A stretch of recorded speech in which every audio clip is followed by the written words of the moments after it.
Duo o'zi Qur'onda kelgan, buyruq shaklida kelgan. Avvalo 3 marta Allohu akbar, Allohu akbar, Allohu akbar deganlar. Nima uchun? Inson piyoda yurishi qiyin. Ulovga minishi unda bir ko'tarinkilik keltiradi. Misol uchun o'sha vaqtda tuyani minsa, baland bo'lib ketgan. Hammadan yuqori turibdi. O'tirgan joyida endi bemalol ketadi, tuyasi yuradi.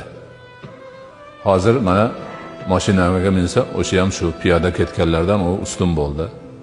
Mashinasini rusumi sal yuqoriroq bo'lsa, toza hovliqib ketadi. Ana Allohu akbar deb o'zini pasaytiradi. Ulov minganda insonda paydo bo'ladigan ko'tarinkilik, maqtanchoqlik, boshqalardan ustunman degan his tuyg'uni Allohu akbar so'zi bilan pastlatadi. Men ozgina ko'tarildim, lekin katta yuqoridagi zot Allohning o'zi. Men hech narsa emasman, pastman deb ana 3 marta Allohu akbarni aytish bilan o'zini o'zi joyiga qo'yib oladi. Ana u piyoda ketayotganlardan ustunman degan kalladagi xayol chiqadi. Ular ham menga o'xshagan odam, lekin Alloh menga shu ne'matni berib qo'yibdi degan holat keladi.